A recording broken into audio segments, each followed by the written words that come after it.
Good morning, everybody. It's Nikki here from Transport Evolved. Normally, as you know, I script most of my videos apart from reviews or live event coverage. I pretty much script everything else.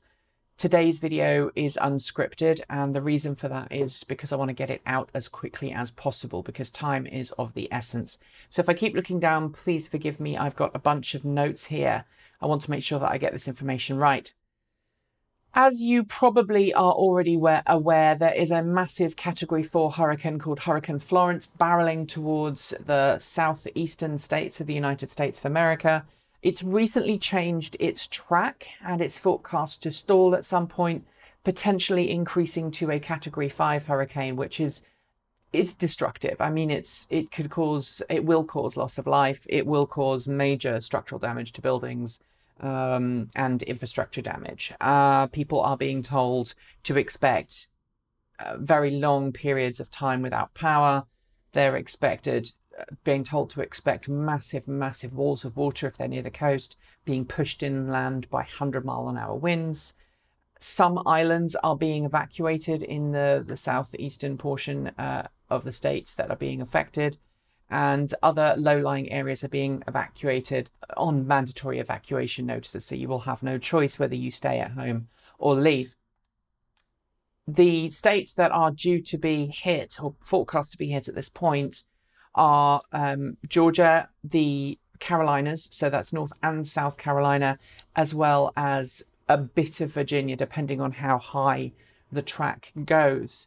So if you live in those states and you're watching this video is primarily for you, but if you're watching this away from those areas and you want to find out some extra information, this is also a useful video to watch.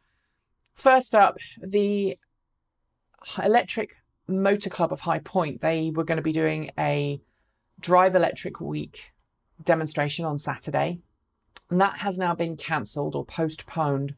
We were working with the Electric Motor Club of High Point to provide them with some videos and whatnot for that. They've contacted us and said, we've postponed this because of the hurricane. We will let you know when this event is going to be held in the future. So obviously if you were planning to go to that, then that's off, but hurricane anyway. The next thing that's really important, far more important than what I've just said, is that if you have a Tesla has unlocked extra battery capacity. If you have a Model S or a Model X with a 60 kilowatt hour badge, i.e. you bought it with 60 kilowatt hours worth of range, but it was actually a car with a 75 kilowatt hour battery pack. So Tesla, for probably about 6 months, sold Tesla Model S 60s and Tesla Model X 60s that actually had a 75 kilowatt hour battery pack that was software limited to 60 kilowatt hours. Tesla says if you live in the path of Florence, it will be unlocking. It probably already has unlocked that extra range so that you can evacuate safely. Tesla's done this in the past. It's a very good move on Tesla's part. Thank you, Elon Musk and the rest of the Tesla team, for that.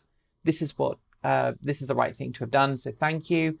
Also, if you are a Model X, Model S or Model 3 owner who didn't have access to free supercharging, Tesla has again said if you live in the path of this hurricane and you need to get out, we're not going to charge you to use our supercharger networks. If you're a Model 3, Model S, Model X owner and you do not have supercharging for life, you do not have free supercharging, to evacuate you to a safer place out of the way of Hurricane Florence, you have access to free supercharging. Obviously, if you are going to be making that trip in your Tesla or any electric car for that matter, double check the status of charging stations as you're leaving. Allow yourself plenty of extra time, i.e. you probably should be leaving in the next couple of hours, just to make sure that you can get out of harm's way. If you are deciding to stay put and you are an electric car owner, there are some things that you can do to try and make your life a little bit better. Obviously, you should heed local advice. If you are being told to evacuate, you should evacuate. Your home, your possessions, your car are not as important as your life. And I know as a business owner, you know, if there was a major storm coming here, I would be terrified for my business, my home, but you need to get out of there because you can replace material things you can't replace yourself. or your family. So obviously, if you are being told to evacuate, just go. Don't question it, just go. If you have a short range electric car and you are worried about getting out safely because you don't know if the charging networks are going to be working, you're worried about queues at the stations, if you do not feel comfortable leaving in your electric car, don't take your electric car. Try and find an alternative way to get out. There should be plenty of charging stations in operation that you can use, especially if you're in the research triangle. You should be able to get out of there pretty quickly. However, if you have any doubts, arrange an alternative. Again, your life is more important than driving on electricity. You know, if you think that the charging network's going to let you down or you're not going to be able to get out quickly enough, just don't try it.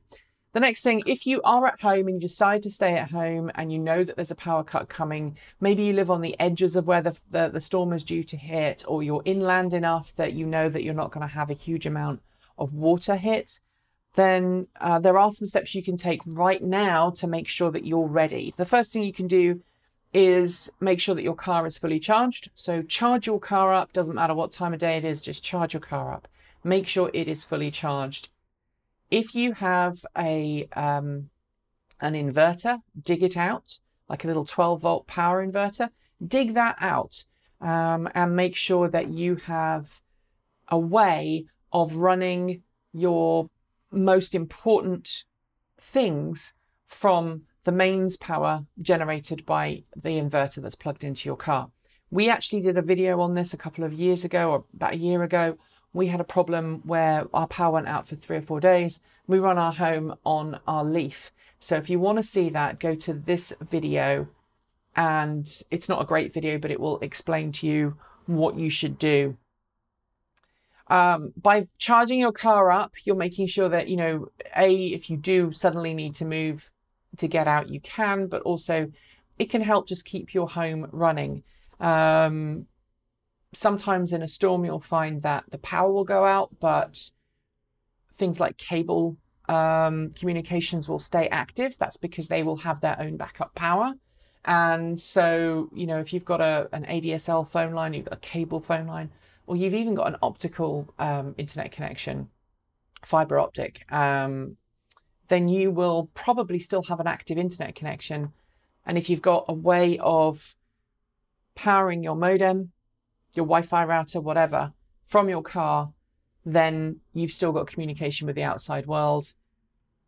You may or may not have cell phone access. So again, it's just ensuring that you have backups.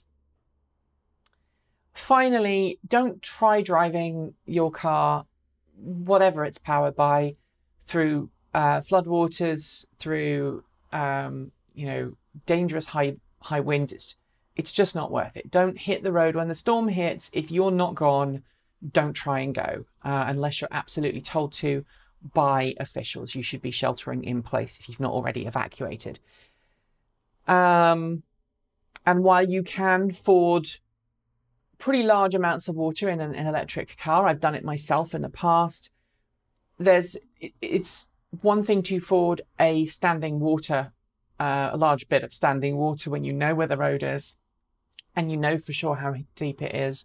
But if that water is moving, which it will be in a storm, you do not want to go through any deep amounts of water. Your car will probably survive, but your car may get moved, you may get swept away, and you do not want that. So stay safe, stay calm, recharge all of your equipment, dig out your power adapters that will allow your car to power your laptops, your phones, essential communication devices, radios, you know, whatever you can power from your car, do so. Even a Nissan Leaf with a 24 kilowatt hour battery will be able to keep your home running for a couple of days if you're careful about your energy use. So stay safe, get out if you can. If you have a Tesla, then Tesla's got your back. And if you have to stay in place and shelter in place, stay safe and listen to the local news and the local radio. Thanks for watching. See you soon.